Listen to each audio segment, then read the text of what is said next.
Assalamualaikum warahmatullahi wabarakatuh. Kami di sini ingin mempresentasikan hasil dari PBL atau Project Based Learning yang telah kami selesaikan dengan melakukan kunjungan ke salah satu UMKM yaitu Lama Handcraft. Tim kami terdiri dari saya sendiri yaitu Emanuela Teresia Situngkir sebagai moderator, kemudian ada Tiara Febriani, Desalsa Isadora, Eksi Haliza Putri, dan juga Lucia Sugianti. Di sini kami melakukan PBL dengan menganalisis perusahaan yang melakukan job order costing, yaitu perusahaan yang proses produksinya berdasarkan pesanan, mengolah bahan menjadi produk itu berdasarkan pesanan oleh pelanggan.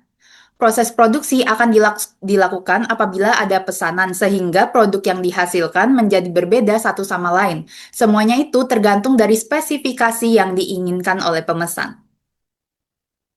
Latar belakang UMKM. UMKM yang kami kunjungi adalah UMKM Lama Handcraft. Lama Handcraft itu merupakan UMKM kreatif yang bergerak di bidang kerajinan kulit yang dibuat secara manual atau handmade. Produk yang dijual itu ada dompet, gantungan kunci, strap jam tangan, cover kunci mobil, casing handphone, dan juga masih banyak lagi. Lama Handcraft ini awalnya didirikan oleh Ayub Adi Sasmita, yang dimana adalah seorang anak muda inspiratif yang memulai bisnisnya pada Maret 2014. Pada tahun 2016, Lama Handcraft itu mulai aktif memasarkan produknya melalui media sosial dan juga marketplace. Sayangnya di tahun 2020, saat pandemi COVID-19 terjadi, Lama Handcraft mengalami penurunan penjualan. Tetapi kini usaha tersebut kembali bangkit untuk menghasilkan karya penuh nilai seni sesuai dengan visi dan misi Lama Handcraft, yaitu untuk menjadi pionis dalam inovasi produk baru serta menghasilkan karya yang belum ada di masyarakat. Implementasi job order costing di UMKM yaitu sistem akumulasi biaya yang berlaku. Sistem akumulasi biaya yang diterapkan oleh Lama Handcraft sebelum penerapan metode job order costing yaitu dasar perhitungan yang sederhana. Lama Handcraft hanya fokus pada perhitungan biaya yang paling jelas dan langsung. Contohnya seperti biaya bahan baku langsung, biaya dihitung berdasarkan harga beli bahan baku yang benar-benar habis digunakan untuk membuat produk. Lalu ada biaya tenaga kerja langsung, dihitung berdasarkan upah harian, mingguan, atau borongan per produk yang diselesaikan oleh pengrajin. Pemilik usaha mungkin tidak menghitung biaya tenaga kerja per jam atau mengalokasikannya secara detail ke setiap pesanan. Dan ada pengabaian atau estimasi biaya overhead pabrik. Biasanya ini adalah kelemahan utama UMKM.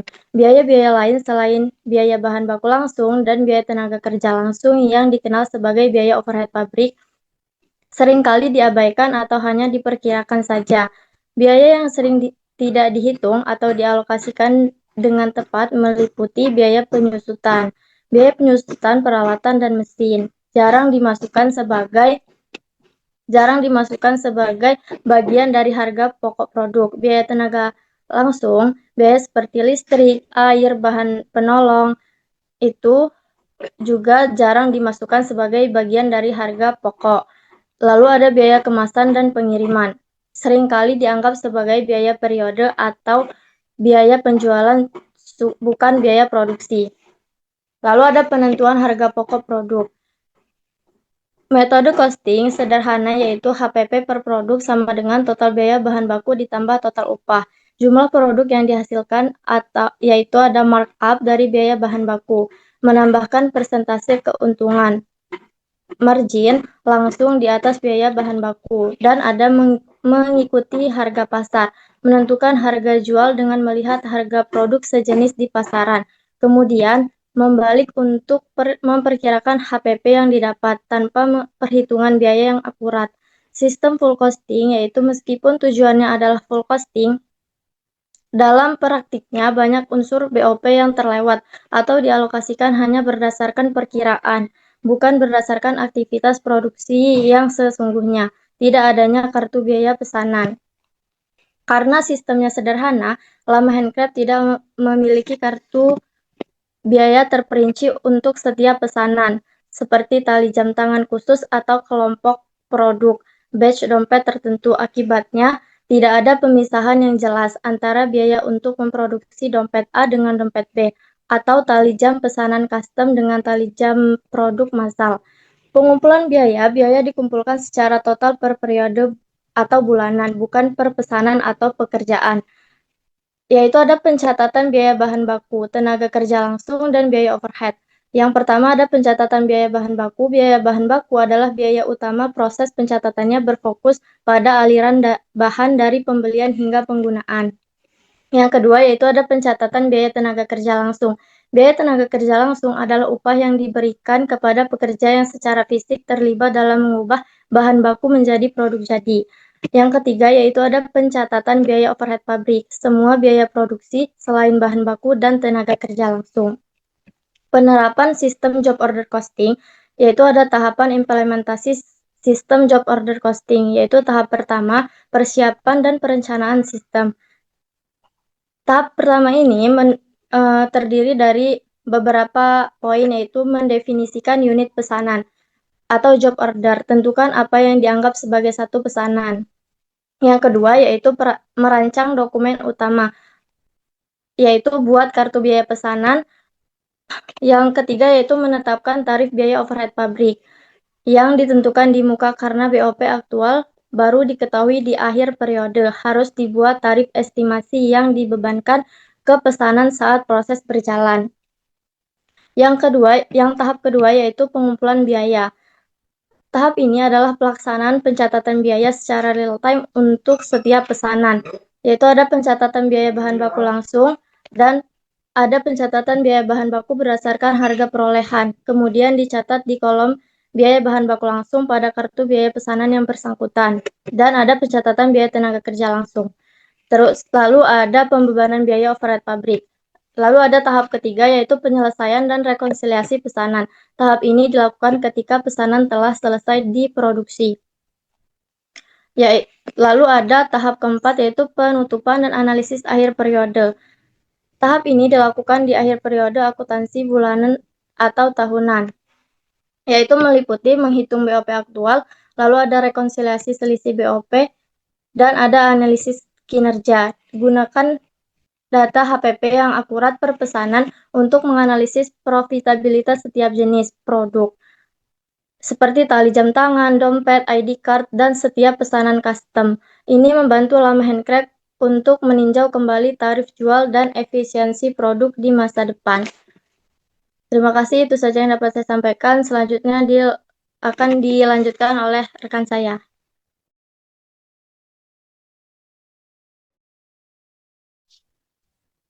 Oke, selanjutnya saya menjelaskan rekomendasi biaya menggunakan kartu biaya atau job order yang diterapkan di UMKM LLAMA Handcraft.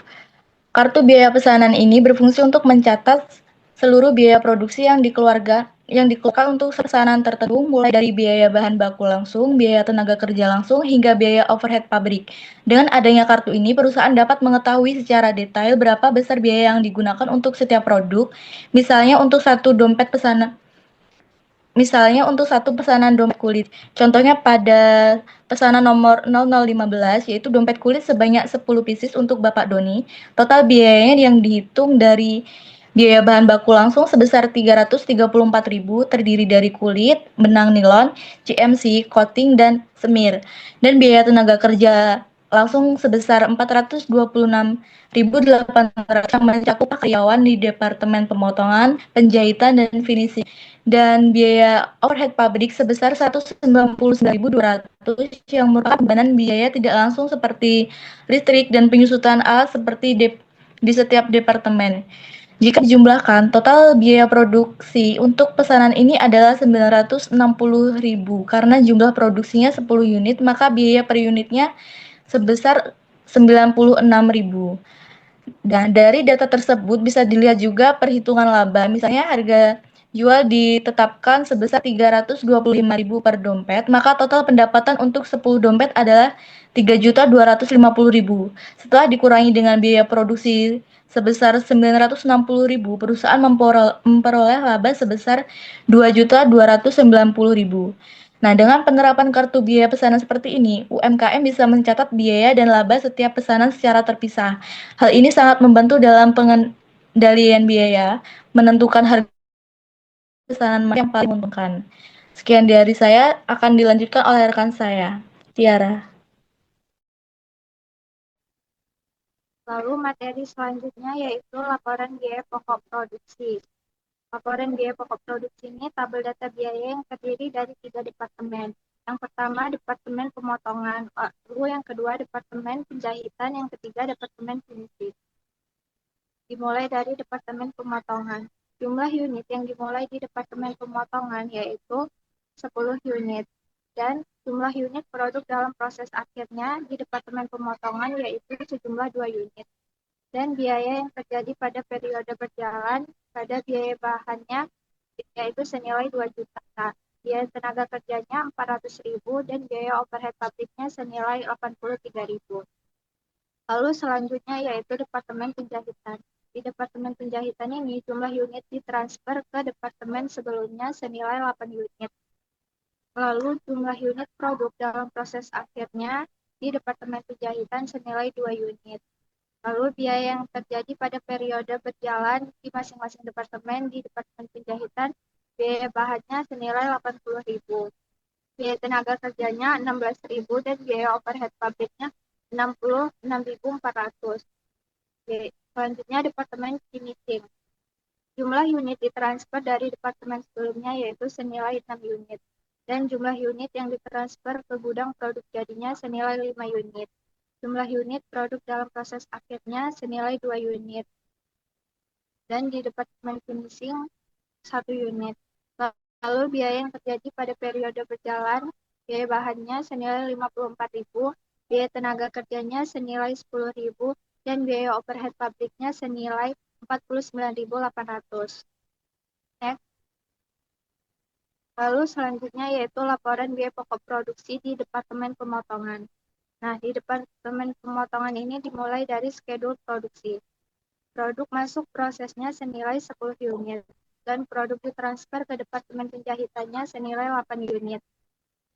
Produk dalam prosesnya 2 unit, dan biaya bahannya 100%, biaya konversinya 75%.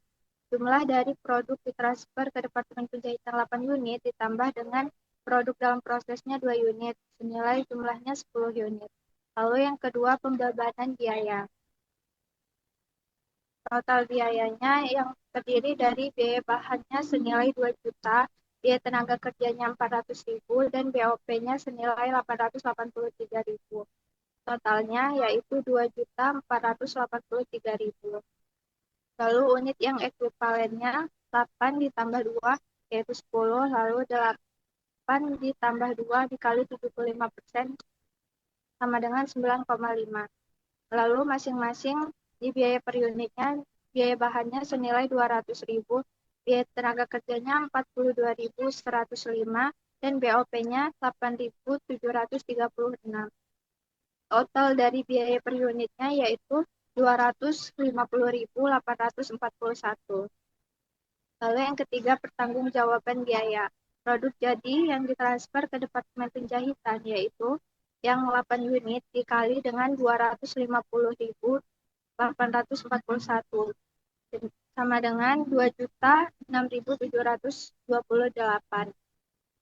Lalu produk dalam prosesnya, biaya bahannya 2 unit dikali 200.000 senilai 400.000. Lalu biaya tenaga kerjanya 2 unit dikali 42.105 dikali 75% sama dengan 63.157.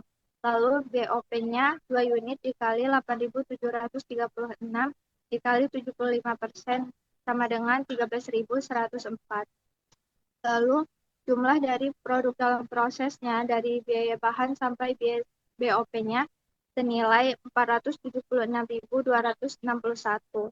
Lalu ditambah yang 2.006.728 ditambah dengan 476.261, totalnya senilai 2.482.989.